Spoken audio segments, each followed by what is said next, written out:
Oke, baiklah. Bismillahirrahmanirrahim. Assalamualaikum warahmatullahi wabarakatuh. Waalaikumsalam warahmatullahi wabarakatuh. Warahmatullahi wabarakatuh. Selamat siang, salam sejahtera untuk kita semua. Semoga semua dalam keadaan sehat. Terima kasih sudah join. Di sini sudah ada 31 orang. Kita bertemu lagi di perkuliahan dengan mata kuliah kalkulus ya untuk kelas D. Kali ini kita, kalau tidak salah, kita di pertemuan ke-12 ya, menjelang pertemuan akhir.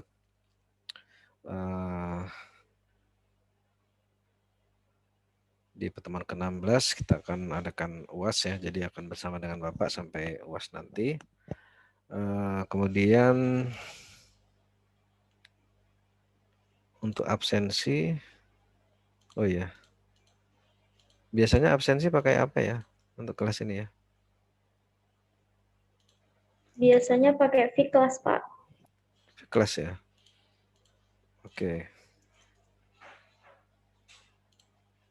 Kelas ya. Minggu lalu sudah absen kan ya?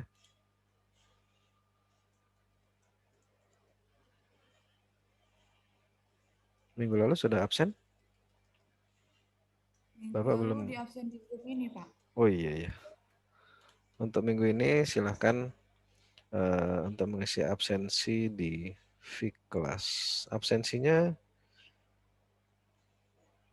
mana nih absensinya? Link absensinya ada? Oh ini ada nih. Oh tiap pertemuan ya dibuat absen ya. Oke. Waduh Bapak nggak tahu nih tiap pertemuannya. Oke nggak apa-apa, Bapak buat dulu untuk absensinya di pertemuan ke berapa ini? Attendance.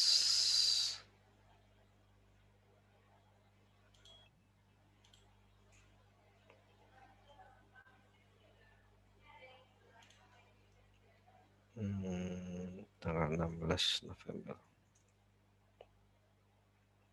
Oke.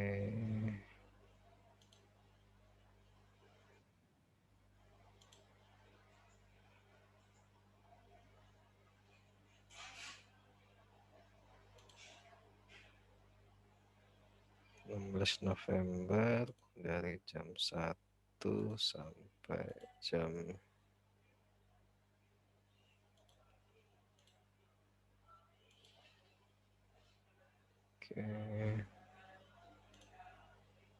silakan ya absensinya di V-Class.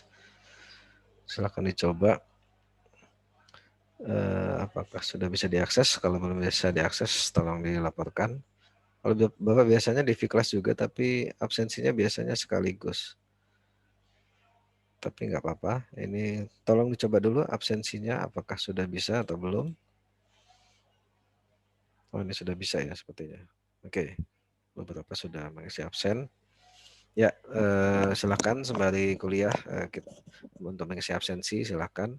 Ya, untuk pertemuan hari ini, sebagaimana yang Bapak sampaikan di minggu lalu ya. Di minggu lalu, mungkin kalau ada yang ingat, Bapak sebenarnya sudah mengirimkan sebuah file ya di chat ya. Ini filenya bisa dilihat di sini. Oh, Bapak nggak kirim di chat ya? Kirimnya di Zoom ya kalau nggak salah ya. Mungkin Bapak kirim lagi di chat tentang materi untuk hari ini ya.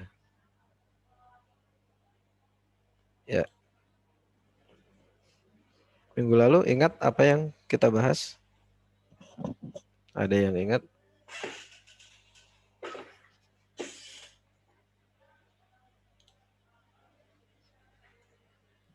Pak izin menjawab. Ya, silakan. Nah, untuk minggu lalu kemarin itu kita turunan, Pak. Hanya mengulang kembali. Mengulang kembali ya materi turunan. Oke. Turunannya ada apa aja kemarin yang Bapak bahas ya?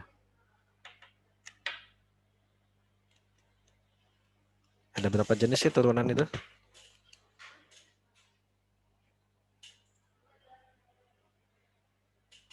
Turunan ada berapa jenis?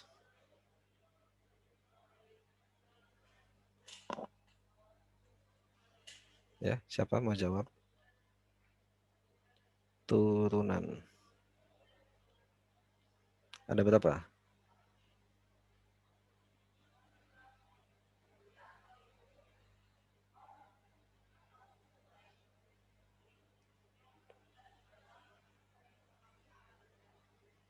Ada 3 ya.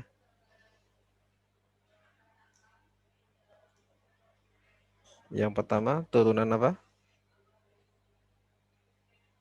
Yang kedua, yang ketiga, Eksplisit. Bukan, Pak. turunan. Bentar, ini kok penanya macet ya?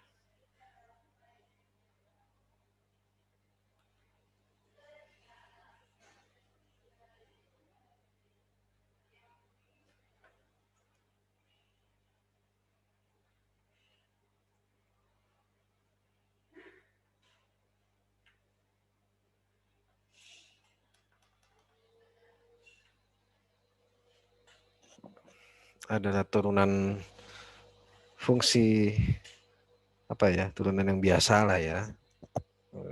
Kemudian ada turunan parsial dan ada turunan berantai ya di minggu lalu ya. Sebentar, ini kok macet lagi.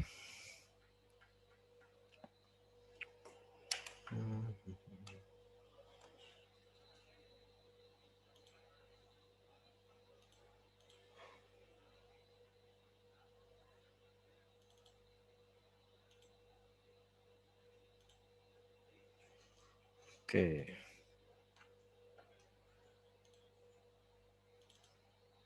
Oke, kalau pertanyaannya di sini ada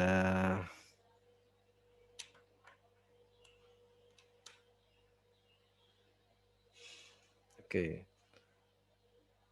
Kita bahas turunan yang biasa, misalkan ada sebuah fungsi. Ini 3x kuadrat plus x. Ini turunannya berapa?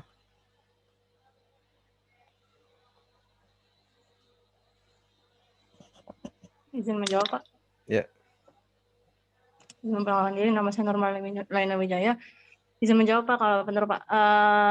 Turunannya tuh jadi 6x plus 1, Pak. 6x plus 1. 1. Ya, benar sekali ya. 6x plus 1. Dimana kemarin kalau ada sebuah AX pangkat N ya. Ini rumusnya berarti N kali AX pangkat N min 1. Oke, berarti 2 kali 3, 6, benar. X pangkat 2 min 1. 2 min 1 kan 1. Oke, 6X pangkat 1 plus 1. Ini 1 boleh tidak dituliskan. Oke, 1 ini kan aslinya ini X pangkat 1 ya. X pangkat 1 dikalikan 1 di sini. 1X ya. 1 dikali 1, lalu 1 kali 1 kali X pangkat 1 min 1. 1 min 1 kan 0. X pangkat 1 jadi X pangkat 0 jadi 1. Berarti 6X plus 1. Ya, ini turunan yang apa ya? Ya turunan yang biasa lah. Kemudian kita kalau kita memiliki, oh ya kita lihat aja yang di minggu lalu ya. Ada soalnya enggak ya? Di minggu lalu materinya sebentar. Biar enggak ini.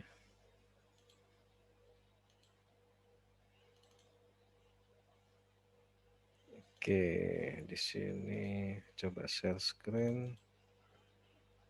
Kalau turunan parsial, kemarin Bapak contohkan mana ya? Oke.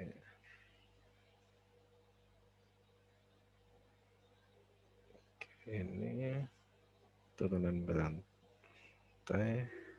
Oh, turunan berantai dulu ya. Oke. Oke, misalkan turunan berantai kemarin kan ini contohnya ya. jika kita memiliki sebuah fungsi, ya, Pak tuliskan lagi 3xz kuadrat plus 3x, sebentar,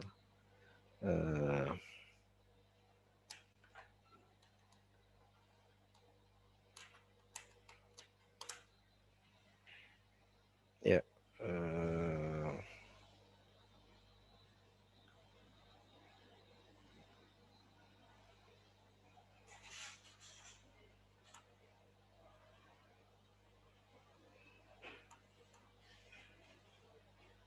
3x z kuadrat plus 3x plus 2z pangkat 4. Jadi turunannya berapa kalau ini? Jadi, oh iya sebentar, pertanyaannya adalah kalau yang ditanya adalah, misalkan kita punya sebuah fungsi ini, ya, fungsi x adalah ini, kalau yang ditanya adalah turunan fungsi ini terhadap x, variabel x, artinya apa kemarin?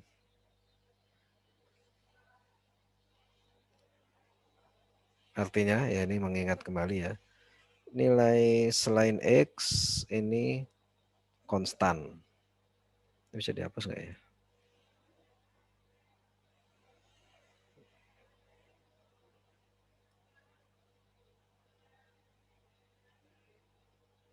Oke.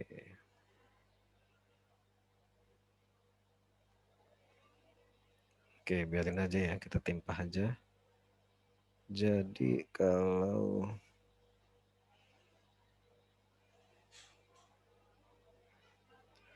berarti nilai selain x dibiarkan saja ini konstan ya. Oke, berarti yang berubah adalah yang x-nya saja karena yang ditanya turunan fungsi ini atau ini fungsi y ya terhadap x, berarti mengikuti aturan 1 kali 3. Oke, 3 ya. Oh, ini ada pangkat 2 ya. Bentar, berarti 2 kali 3 gitu ya. Atau z-nya turun, z kuadrat turun, kemudian ini jadi 3,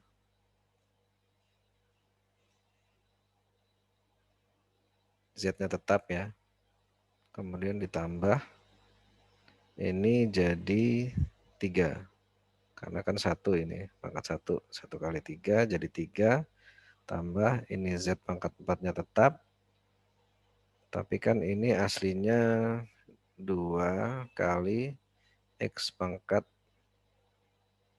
0. Nah, kalau diturunkan berarti 0 kali 2, 0. Berarti ini hilang ya. Berarti jawabannya tinggal 3z kuadrat plus 3. Nah, ini untuk turunan berantai. Atau turunan berantai ya. Atau turunan parsial maksud Bapak ya. Kalau untuk turunan berantai, jika kemarin ya Bapak contohkan di sini,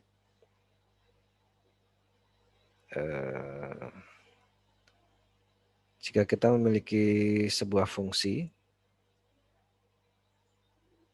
misalkan fungsi y adalah x kuadrat plus 3x pangkat 3, dan x-nya adalah 4z kuadrat, maka turunan fungsi y terhadap z ini adalah, kemarin caranya adalah kan turunan y terhadap z. Y tidak memiliki hubungan langsung dengan z. Di sini nggak ada variabel z di sini ya. Ya, karena yang ditanyakan turunan y terhadap z. Sedangkan z, y dengan z ini nggak ada hubungan langsung. Tapi y ada hubungan nih dengan x. Ini. Maka solusinya ini disebut dengan turunan berantai. Jadi dy per dz atau turunan Y terhadap Z itu bisa saja dituliskan dengan turunan Y terhadap X dikalikan turunan X terhadap Z.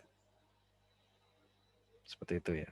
Nah, ini di minggu lalu sudah dibahas untuk turunan berantai. Ini kan kalau dicoret ini sama aja nih.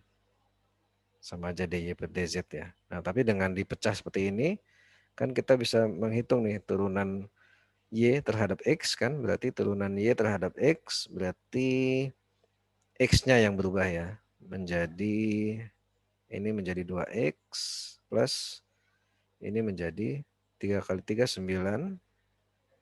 9X pangkat 2. Oke, ini turunannya. Jadi ini jadi sini. Kemudian turunan dari dx atau turunan fungsi x terhadap z, berarti z-nya yang berubah ya, berarti 8z pangkat 1. Ini jadi 8z pangkat 1. Oke. Maka ini dimasukkan nih 2x plus 9x kuadrat dikali 8z. Nah, ini hasilnya turunan Y terhadap Z. Nah, turunan berantai ini terjadi jika seperti ini, jika turunan Y ini tidak memiliki atau di dalam fungsi Y ini tidak ada variabel Z lah seperti itu. Atau dikatakan di dalam fungsi Y atau fungsi Y tidak memiliki hubungan langsung dengan Z.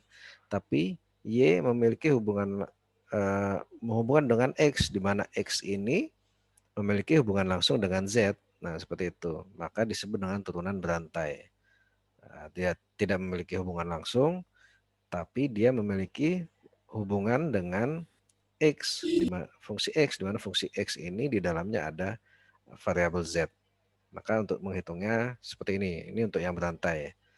Ya, digunakan untuk menghitung jika tidak ada hubungan langsung.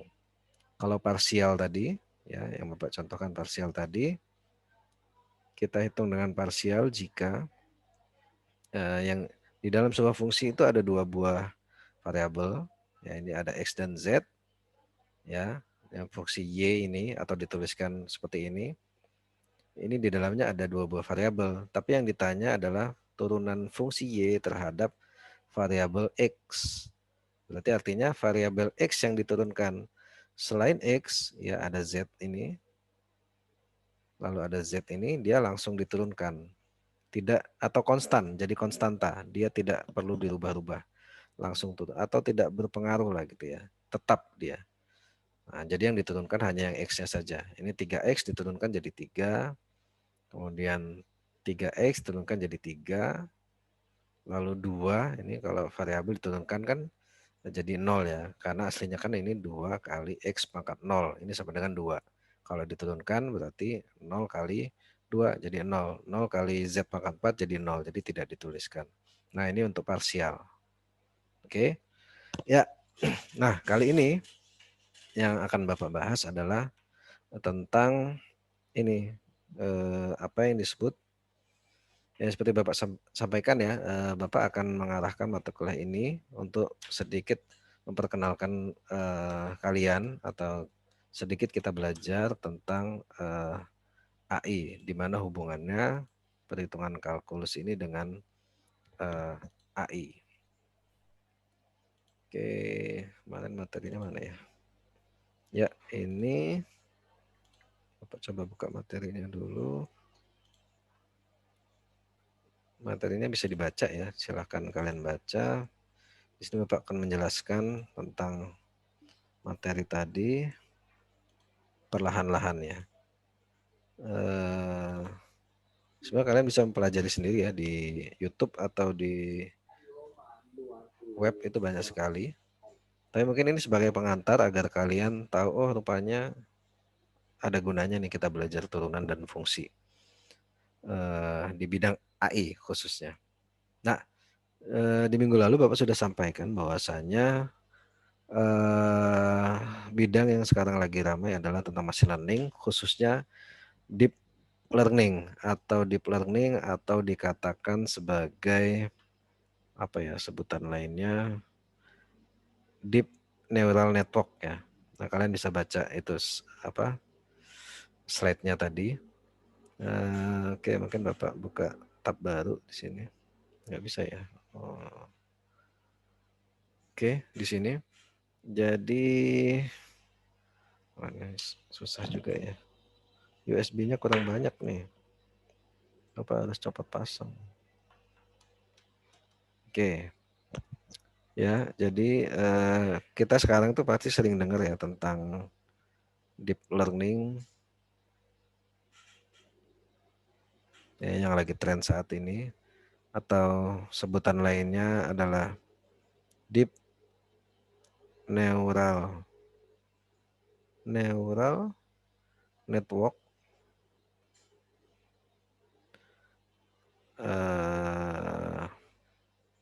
Ya, deep learning atau deep neural network. Nah, basic. Oke, sebentar. Ada yang tahu tentang deep learning atau deep neural network? Pernah mendengar?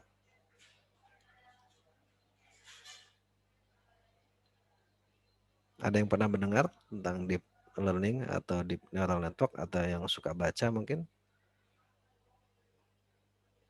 Belum?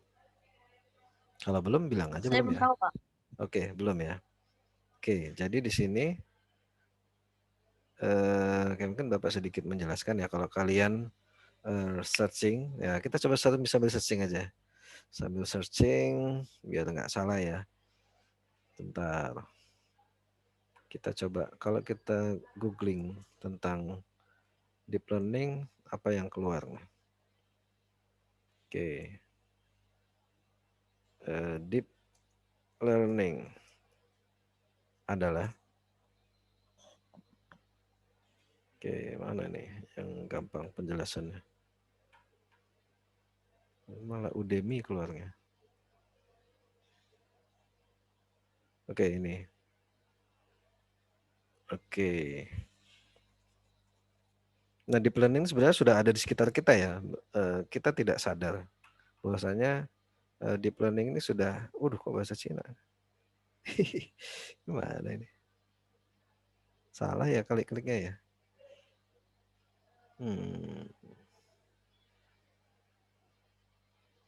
Oke. Oh, Bapak salah klik kayaknya nih. Ini.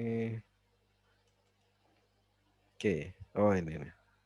Decoding. Nah, ini bisa decoding, ini banyak kursus-kursus tentang ini nih, deep learning. Ada penjelasannya nggak dia? Oke, deep learning adalah, nah ini, sub bidang machine learning yang algoritmanya terinspirasi dari struktur otak manusia. Ya, jadi deep learning ini ya learning ya belajar, dimana yang bisa belajar kan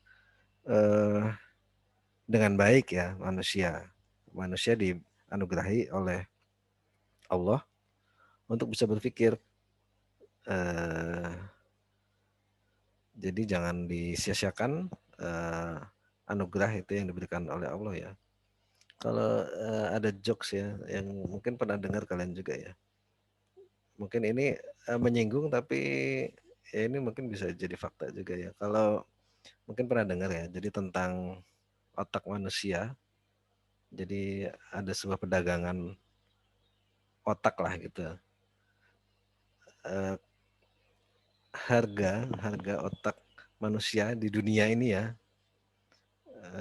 di pasar itu, misalnya di satu pasar ada perdagangan otak manusia. Rupanya yang dicari adalah otak-otak milik orang Indonesia. Mengapa? Karena katanya ya otak orang Indonesia itu ya jarang digunakan lah bahasanya, jokesnya seperti itu. Kenapa dia mahal? Karena jarang digunakan. Kalau dari istilahnya dari negara-negara lain itu jarang yang nyari, karena dipahami bahwasanya kalau yang dari negara itu sudah jelek lah, karena udah sering dipakai gitu. Nah, kalau yang dicari adalah, yang targetnya adalah otak-otak orang Indonesia. Mengapa? Karena jarang dipakai. Nah, itu jokes tapi sindiran dan juga Itu yang cukup menohok, yang ya tidak sepenuhnya benar, tapi sebagai pemicu bagi kita bahwasanya kita ini tidak lebih buruk lah sebenarnya dari mereka, karena kita bisa lebih baik gitu. Nah, itu hanya kaitannya dengan tadi otak. Jadi deep learning tadi jadi terinspirasi dari otak manusia. Jadi banyak algoritma itu yang diambil dari makhluk hidup ya. Ada yang tentang bagaimana makhluk hidup berevolusi, itu ada algoritmanya namanya genetika. Lalu, nah ini jenis lain di mana algoritma itu diambil dari bagaimana manusia itu berpikir menggunakan otak, dari otak manusia. Nah ini adalah algoritma deep learning atau machine learning, atau dia basicnya dasarnya adalah jaringan saraf tiruan atau neural network, itu basicnya. Jadi sebenarnya dia neural network. Oke, kita ini penerapannya. Nah ini ya, penerapan deep learning ini sangat menarik ya di masa depan. Ini sedang banyak yang dikembangkan juga. Kemarin juga Bapak ikut acara Indonesian Summit 2021.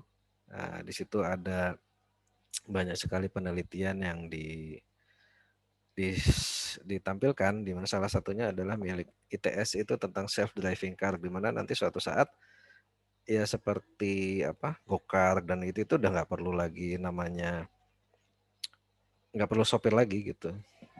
Jadi suatu saat ya di masa depan ya profesi sopir itu tidak dibutuhkan lagi, karena mobil atau kendaraan itu sudah self driving car. Artinya dia bisa, kita tinggal mesen aja Gojek, kita mau kemana nanti kita tinggal naik gitu tanpa ada sopir. Nah itu bayangan seperti itu di masa depan, dan itu sudah nyata ya, maksudnya sudah, penelitian itu sudah memungkinkan untuk itu. Nah salah satu penerapan deep learning atau machine learning atau basic dasarnya adalah ilmu tentang neural network, jaringan saraf tiruan, itu penerapannya adalah tadi self driving car. Contoh lagi yang lain Google Translate. Nah ini termasuk dalam deep learning. Ya, kemudian ada voice activated device dan juga ada asisten digital. Nah mungkin ini Google Assistant kali maksudnya ya. Oke, nah seperti itu. Jadi intinya deep learning ini sudah dekat dengan kita, dan bahkan mungkin kalian bisa hidup di masa itu ya, menikmati lah. Mungkin nanti di masa tuanya itu sudah menikmati bagaimana teknologi ini itu sudah mapan lah ya di beberapa puluh tahun ke depan. Nah, jadi itu oke. Nah, ini kaitannya dengan yang akan kita pelajari, karena dia meniru otak manusia, jadi dia ada suatu formula nih, yang suatu perhitungan matematika atau suatu fungsi yang dibuat untuk meniru bagaimana otak manusia itu bekerja. Nah, dia sebelum kita masuk ke contoh tadi, jadi dia basicnya adalah sebenarnya ini dasarnya neural network, jaringan saraf tiruannya. Jadi bagaimana otak manusia bekerja. Nah ini basic dari semua itu adalah sebenarnya neural network ya. Oke, Bapak ingin penjelasan yang bahasa Indonesia saja. Nah ini adalah jaringan saraf tiruan. Oke, kita buka aja. Nah basic dari deep learning atau sekarang yang tren dalam machine learning itu adalah sebenarnya neural network, atau sebutannya lengkapnya artificial neural network. Nah, artificial neural network adalah jaringan saraf tiruan, ya, jaringan dari sekelompok kecil unit pemroses yang dimodelkan berdasarkan perilaku jaringan saraf manusia. Nah ini ya, digambarkan otak manusia bekerja itu seperti ini nih. Ada inputan, lalu ada yang memproses, dan yang ini. Nah ini bagian terkecil saraf manusia adalah ini. Nah saraf manusia kan ada apa ya? Sebutannya neuron. Nah neuron itu ada banyak. Nah nanti dia akan menghasilkan output. Nah, contohnya ya, misalkan ya inputannya apa? Misalkan inputannya, misalkan seorang ahli, dia memutuskan apakah besok hujan atau tidak, ini berdasarkan beberapa parameter. Nah ini kalau ini sebenarnya otak manusia, jadi dia bagaimana dia bisa memutuskan bahwasanya besok hujan, ya berdasarkan bahkan orang pintar lah misalkan ya, dia memutuskan berdasarkan data-data yang diketahui dengan kondisi saat itu, oh besok hujan nih. Nah itu, nah ini otak manusia diwakili oleh berbagai macam titik-titik ini. Nah yang akan kita pelajari adalah matematika di dalam satu titik ini. Nah mungkin kalau kalian lihat tadi, nah kembali ke PPT yang Bapak berikan, ada nggak tadi? Nah ini ya. Nah, bagian terkecilnya adalah ini. Nah, ini disebut dengan perseptron. Jadi kalau bisa digambarkan di sini, ini repot ya, harus pindah-pindah ya. Nah,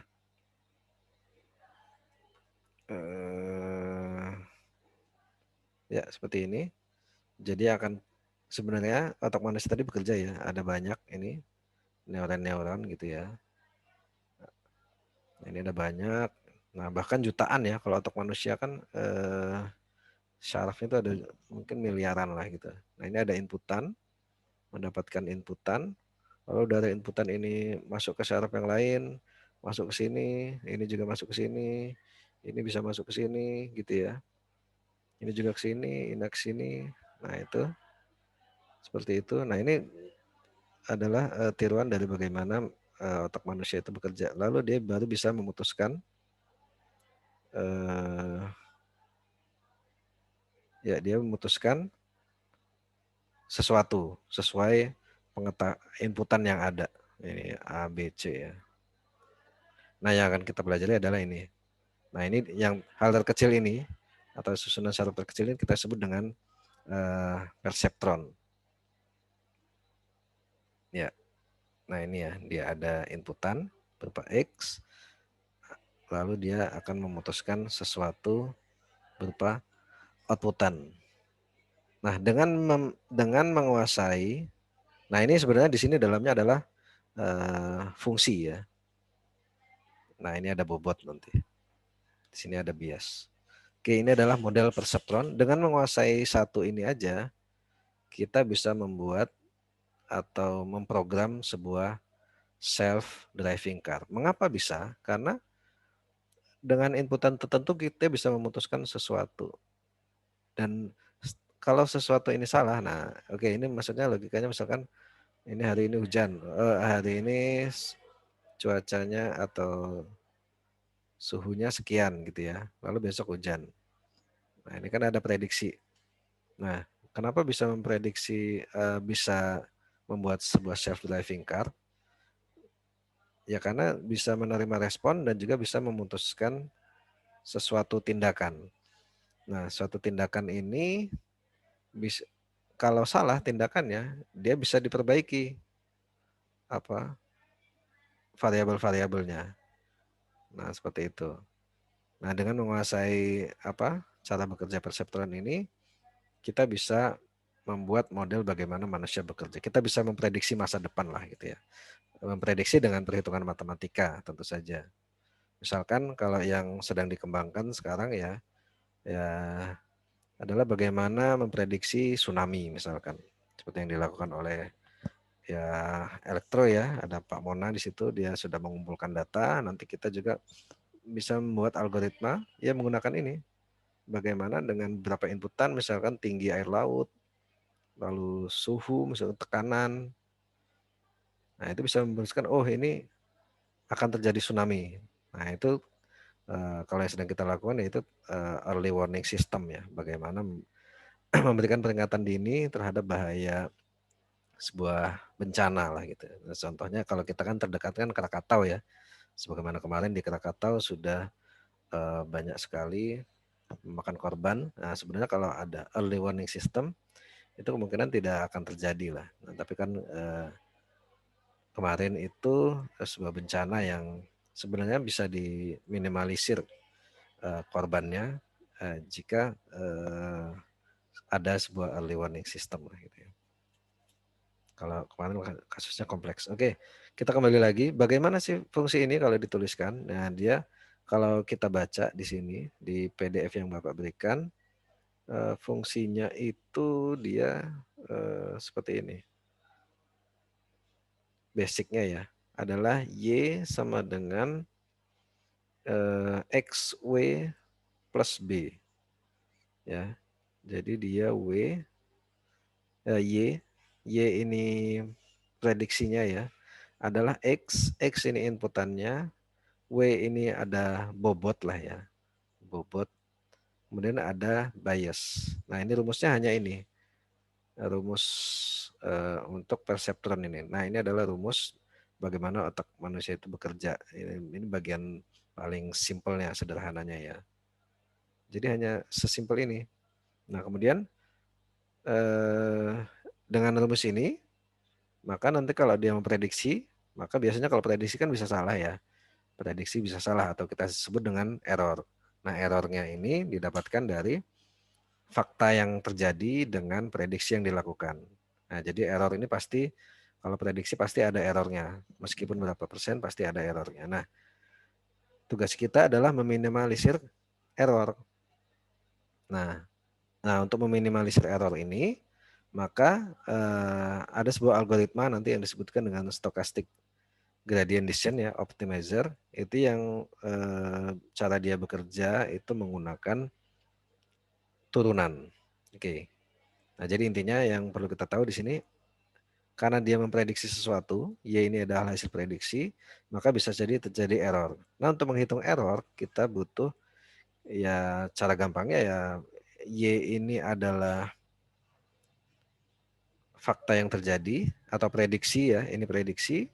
Lalu ini misalkan fakta yang terjadi atau bisa dibalik juga, ini fakta yang terjadi dikurangi prediksi. Misalkan tebak skor ya, jangan tebak skor ya. Tebak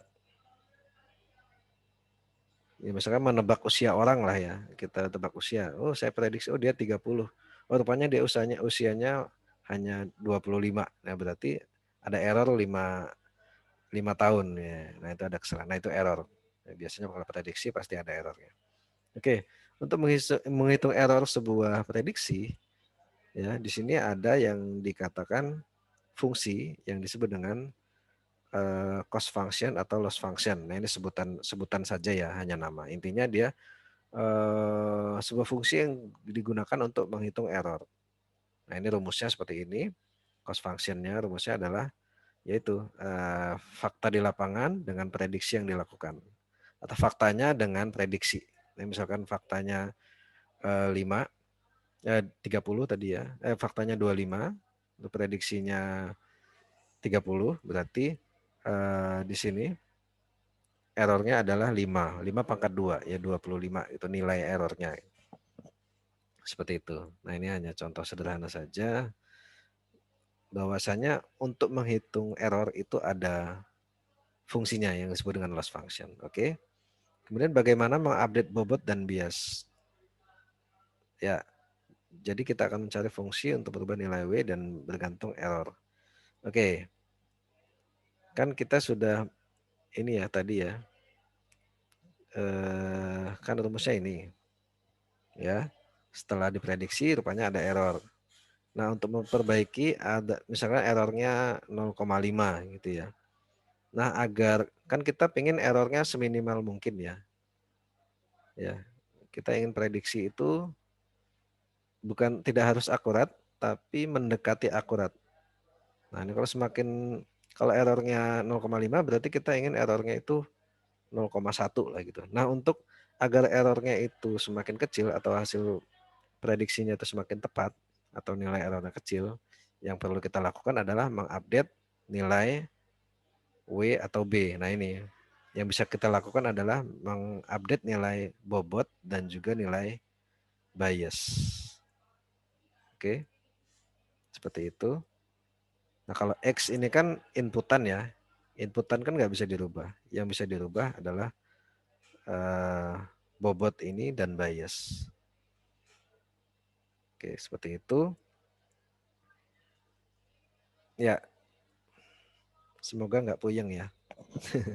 Jadi nah ini ya. Setelah kita memprediksi dan terjadi error, kita perlu memperkecil error. Untuk memperkecil error kita ganti ya nilai W dan B-nya gitu loh. Maksudnya kita ganti nilai W dan B-nya. Oh ya, nilai W ini dan nilai B ini itu dibangkitkan secara acak ya. Artinya nggak apa-apa dia acak aja dulu. Untuk nilai awal dia acak biasanya. Nah, untuk nilai awal acak, nah setelah didapatkan error kan dia bisa mengupdate bobot dan bias. Nah ini kata kuncinya adalah mengupdate bobot dan bias agar errornya kecil. Nah bagaimana untuk mengupdate ini? Karena nilai awalnya dia acak, lalu kan perlu kita update biar dia errornya mendekati 0. Nah untuk mengupdate bobot dan bias ini, kita perlu ini apa ya? Menggunakan turunan nih, sebentar. Turunannya belum nyampe-nyampe ya. Oke. Nah ini ya bobot baru. Kan tadi bobot lamanya ini. Untuk bobot barunya, agar errornya lebih kecil kan kita perlu bobot yang baru. Ya. Nah bobot baru ini rumusnya bobot yang lama ditambah perubahan bobot. Nah perubahan bobot ini didapat dari, nah ini baru kembali ke fungsi yang ini tadi. Perubahan bobot itu bisa didapat dari turunan error terhadap turunan fungsi error ini terhadap bobot. Nah itu ya. Oke, sebentar.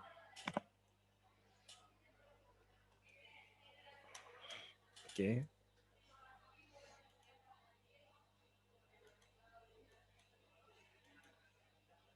Oke. Nah, jadi nah ini. Oke. Jadi perubahan bobot ini bisa dihitung dengan cara ini menggunakan turunan ini DC per DW. Oke, kita tuliskan DC per DW. Di mana C-nya ini adalah E kuadrat ya. Dan E-nya adalah oke, sebentar.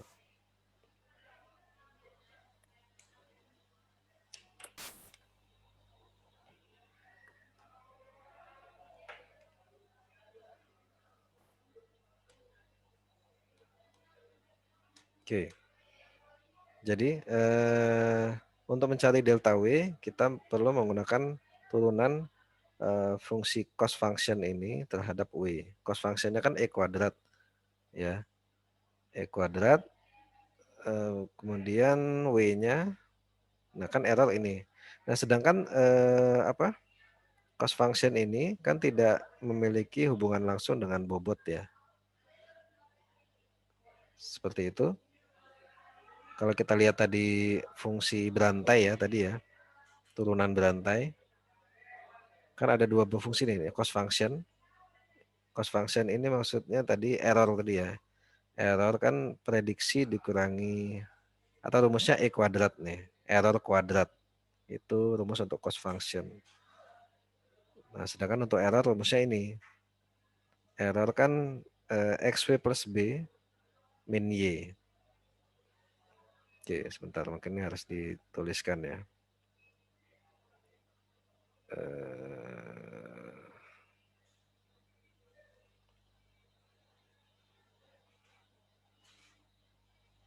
Oke.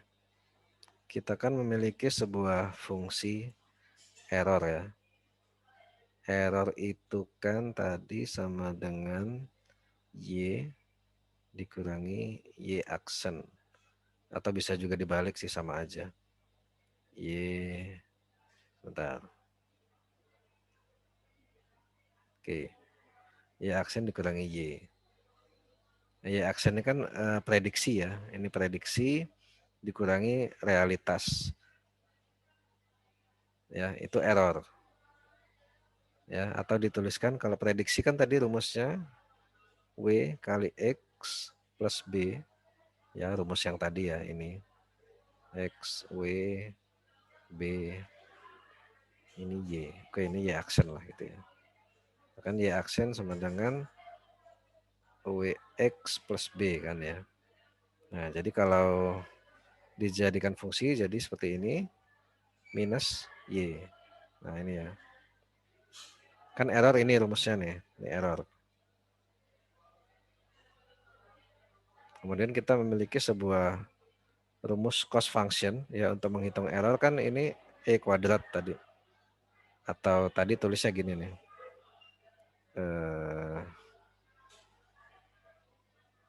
Apa tadi nulisnya ya? Sebentar. Biar nggak salah. Cost function tadi rumusnya adalah, oh ya, seperti ini. Sigma I sama dengan 1, kemudian N,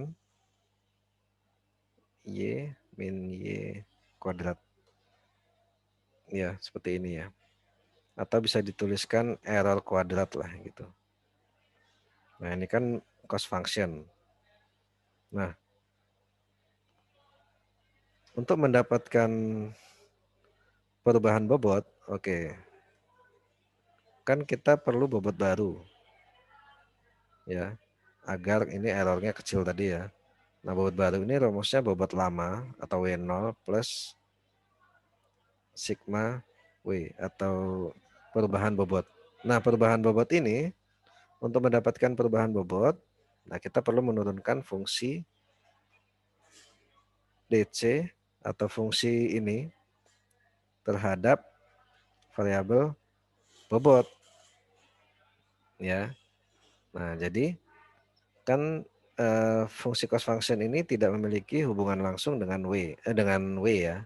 Atau dengan kata lain di dalam cost function ini tidak ada variabel W lah, jadi nggak bisa diturunkan. Tapi cost function ini memiliki hubungan dengan W melalui error. Ini kan error. Hubungannya melalui error nih. Nah, di mana error ini di dalamnya ada W. Nah, jadi ini masuk dalam perhitungan turunan berantai. Karena C tidak memiliki atau cost function tidak memiliki hubungan langsung dengan W, tapi hubungannya melalui E. Oke, seperti itu. Jadi kalau kita tuliskan menjadi seperti ini.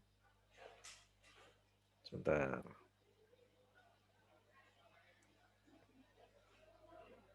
Oke. Sini ya. Agak susah juga ya. Semoga nanti sudah mulai ngajar offline ya, lebih enak ya. Oke, jadi untuk menghitung turunan cost function terhadap W, rumusnya adalah turunan berantai ya. DC per DE atau terhadap error dikalikan turunan error terhadap bobot. Nah, seperti ini ya. Turunan cost terhadap error berapa nih?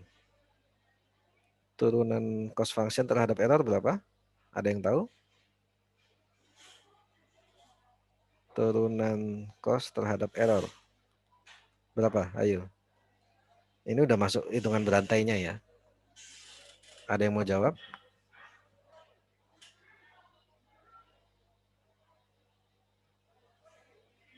Halo? Anybody home? Izin menjawab, Pak. Ya, silakan.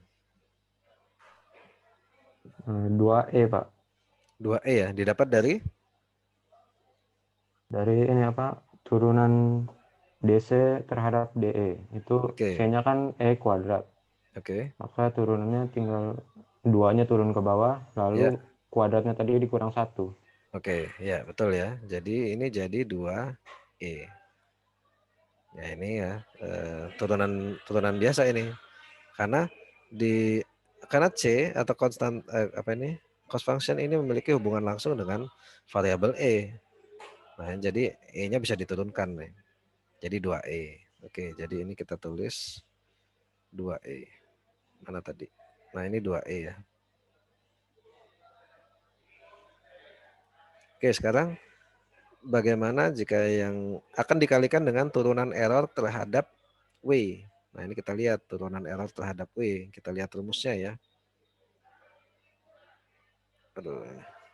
Oke, jadi berapa nih turunan, mana nih? Turunan error terhadap W. Berapa nih? Ada yang mau jawab? Izin menjawab. Ya, silakan. X bukan Pak. X ya. Kok Iya, bisa Pak. X?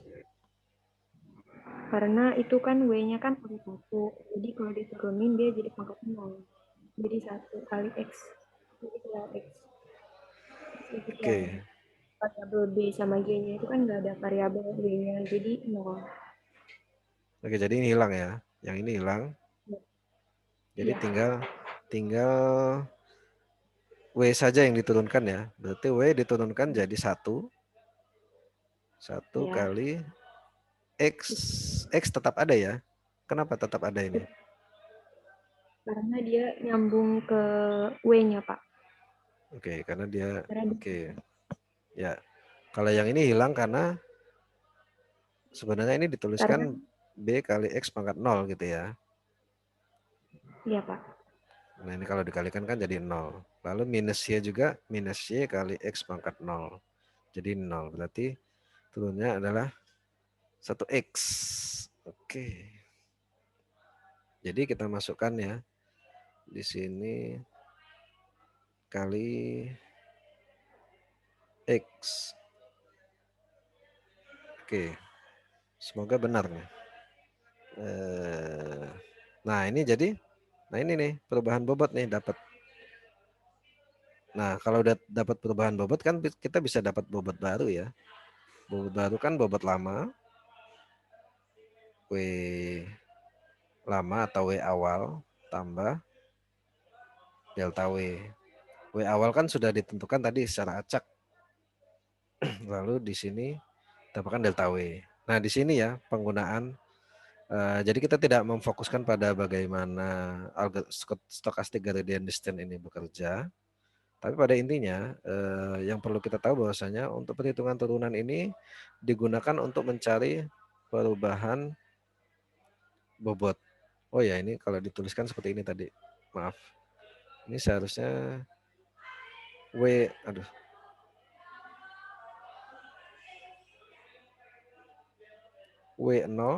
ditambahkan dengan 2 kali E kali X. Errornya kan udah didapat ya. X-nya emang sudah inputan. W0-nya emang tadi ada. Nah, dari perhitungan ini didapatkan bobot baru. Nah, nanti sebenarnya di sini ada tambahan lagi terkait learning rate ya. Learning rate ini bagaimana seseorang itu bisa mempelajari dia mau cepat atau lambat mencari sesuatu. Nah, ini nggak akan kita bahas lah. Tapi pada intinya nanti akan ditambahkan learning rate. Learning rate ini hanya sebuah variabel untuk menghitung pencarian bobot agar kita mau cepat atau lambat gitu lah. Nah, ini juga nanti bisa dihilangkan. Jadi rumusnya aslinya adalah WO plus E kali X kali learning rate. Nah, learning rate ini kita yang nentukan. Kita ingin seberapa cepat pencariannya atau langkah pencarian. Kalau X ini ada sudah ditentukan ya, inputan, bisa inputan berupa cuaca atau apapun. Error ini sudah didapat karena untuk menghitung bobot baru kan kita sudah ada error sebelumnya ya. Error kemudian bobot awal atau bobot awal seperti ini. Nah, ini sudah ditentukan di awal. Nah, ini adalah rumus dari kalau kalian nanti belajar machine learning terkait algoritma backpropagation ya untuk mengupdate bobot. Nah, ini untuk bobot baru rumusnya adalah ini. Nah, rumus ini didapatkan, nah ada peran turunan di sini. Turunan berfungsi untuk mencari perubahan bobot. Seperti itu. Kenapa bobot dirubah? Agar prediksinya, kan tadi cara kerjanya kan seperti ini. Kita kembali ke yang model perseptron tadi.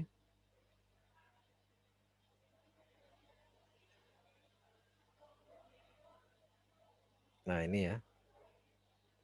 Jadi otak manusia itu sudah di apa ya, meskipun ini tidak sama persis, tapi ini adalah model yang paling mendekati atau yang saat ini lagi tren.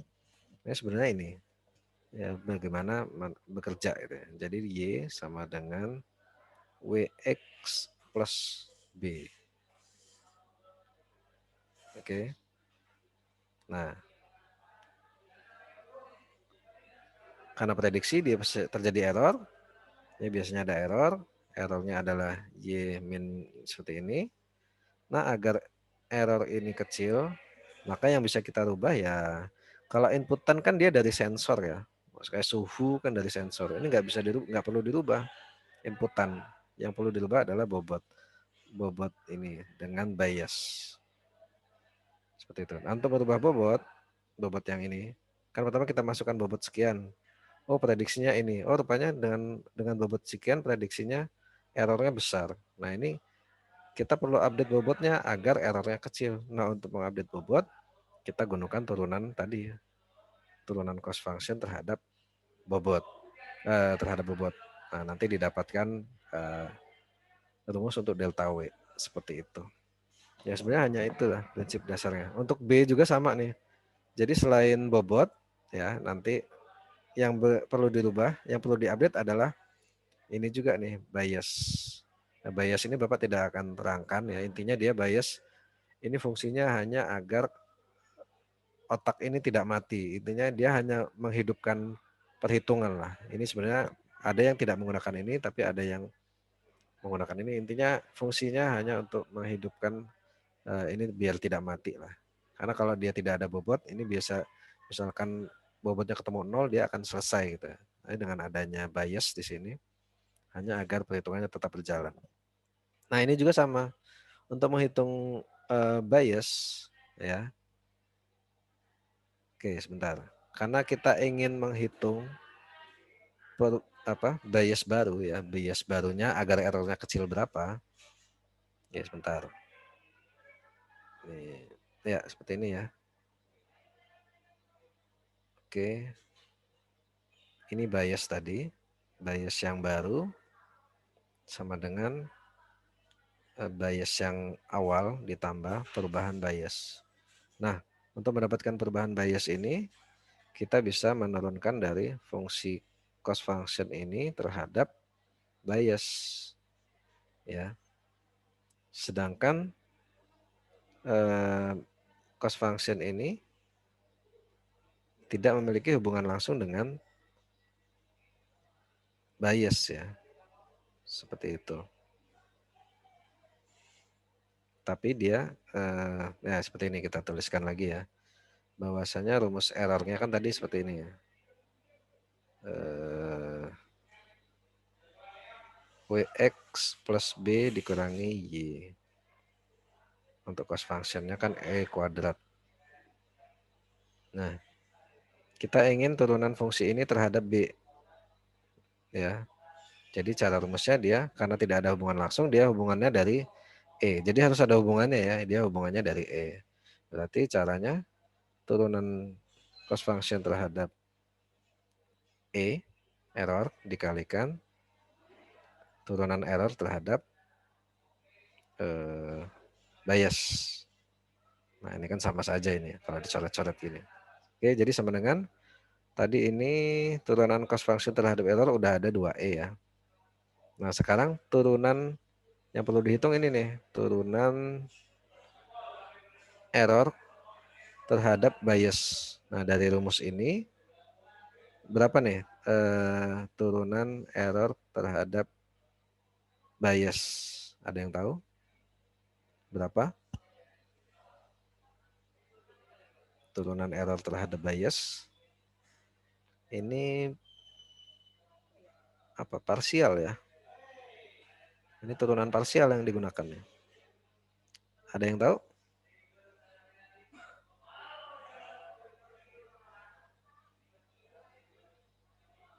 Ada yang mau mencoba?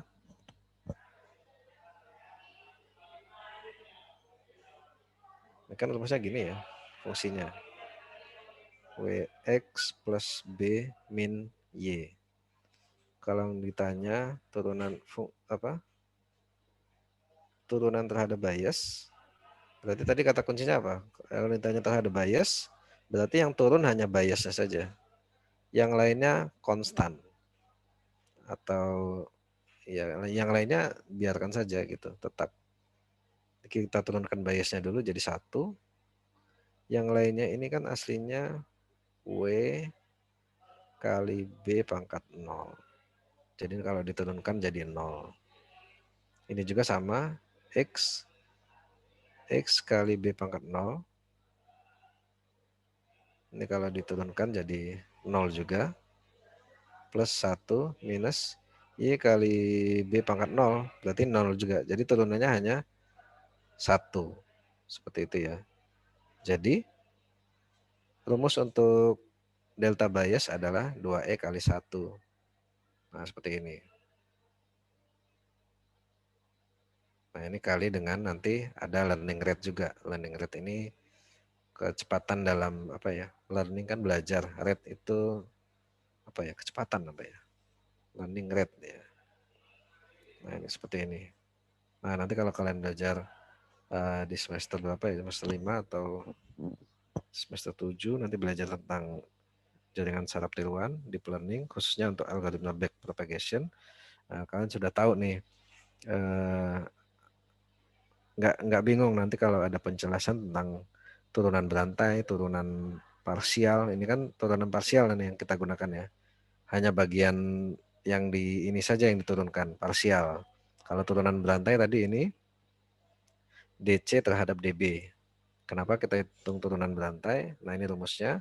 Karena DC tidak memiliki hubungan langsung dengan DB. Nah, ini yang digunakan. Kemudian ada lagi turunan biasa. Kalau turunan biasa ya turunan pangkat biasa, Bapak rasa tidak perlu, sudah bisa semua lah gitu ya. Oke, sampai sini ada yang mau ditanyakan atau tidak nih? Bapak hanya ingin menjelaskan itu sih. Walaupun bingung nggak apa-apa, tapi setidaknya ada informasi yang kalian dapatkan bahwasanya materi ini kalkulus untuk turunan dan fungsi turunan. Nah, nanti ada integral ya, mungkin di minggu depan Bapak akan bahas mengenai apa ya fungsi dari integral kaitannya dengan di bidang AI. Kalau turunan kita sudah tunjukkan bahwasanya turunan itu digunakan tadi salah satunya untuk mencari perubahan bobot. Perubahan bobot karena di perseptron tadi kalau prediksi kita salah kan berarti kita harus belajar ya memperbaiki bobot. Nah, bobot itu nanti agar prediksinya nanti lebih tepat lah seperti itu. Nah, di YouTube sudah banyak juga tentang penjelasan tentang, mungkin kalian kalau ingin baca lebih detail tentang gradient descent. Nah, itu basic dari bagaimana kita bisa memperbaiki agar prediksi atau errornya itu menjadi lebih kecil. Oke, sampai sini ada yang mau ditanyakan? Cukup? Pusing ya siang-siang. Ini putus-putus nggak ya Bapak ya? Sepertinya putus-putus nih Bapak nih. Halo? Ada yang bisa ini jawab? Tidak. Siap Putus-putus? tidak, Pak. Oh tidak ya? Oh ya alhamdulillah kalau tidak. Oke. Nah jadi seperti itu ya. Kalau ini kita sambil baca-baca aja, kita masih ada waktu ya 15 menit. Jadi Bapak ini nggak pengen untuk materinya tidak hanya pengen mengarahkan saja bahwasanya ini nanti penting gitu. Oke, kita coba sambil browsing lagi ya. Ini tadi. Nah, kita sudah belajar nih bagaimana perhitungan ini tadi. Nah, kita kan sudah tahu perhitungannya ya. Bahwasanya, mana nggak ada rumusnya ya.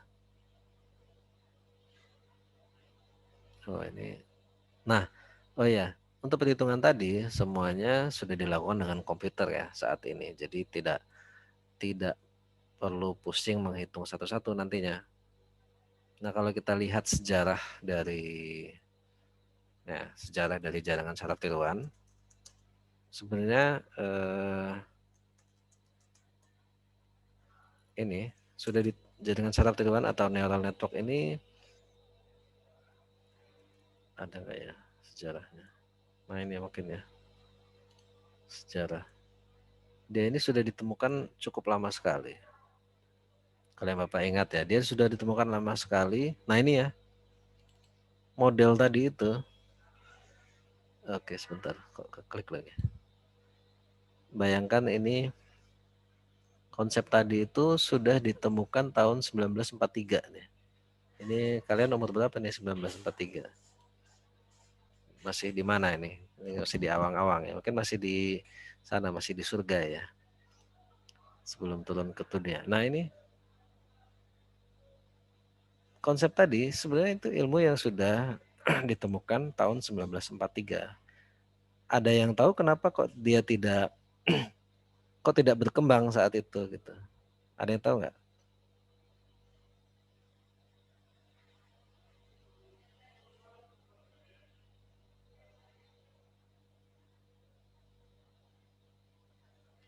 Ada yang tahu? Kok sudah tahun 1943 ini sudah 2020 berapa tahun tuh? 60 tambah 80-an tahun. Kok baru sekarang nih trennya gitu. Ada yang tahu? 1943 orang sudah menemukan perhitungan tadi yang kita pusing menghitungnya ya. Oke, nggak ada ya di sini sejarah lengkapnya ya. Bapak lupa nih artikelnya di mana. Ada sebenarnya Bapak tapi lupa tadi mau nyari. Sejarah jaringan saraf neuron.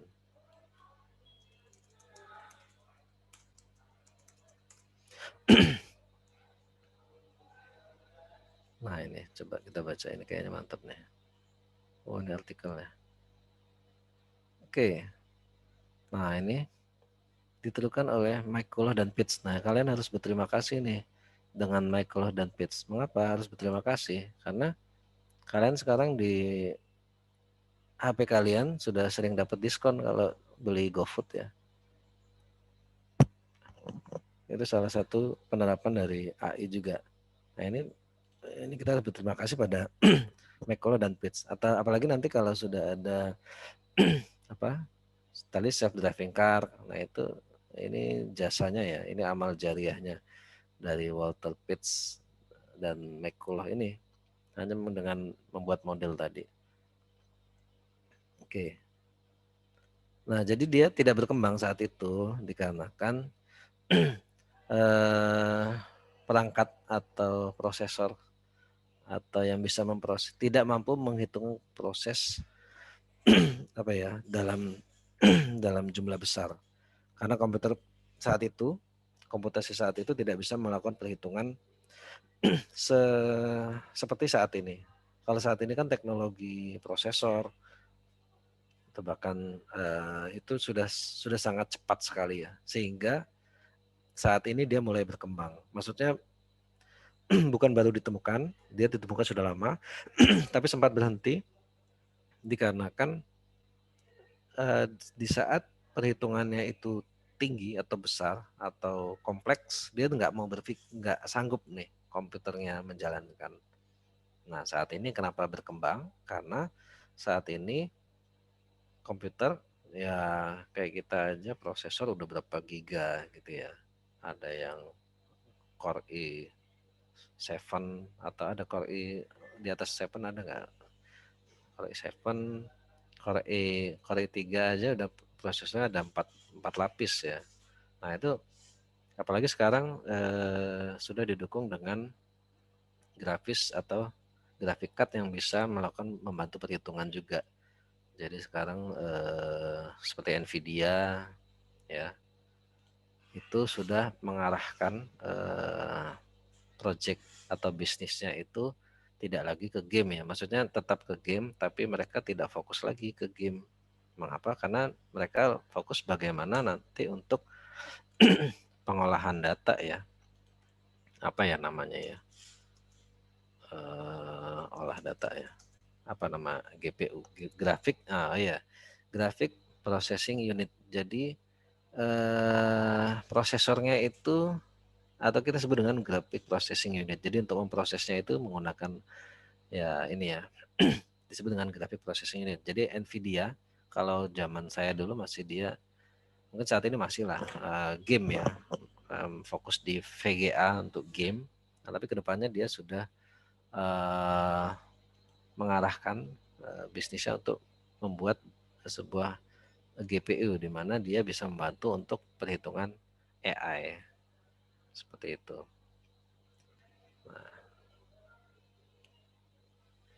Nah ini kalian perlu baca-baca juga nih tentang ini.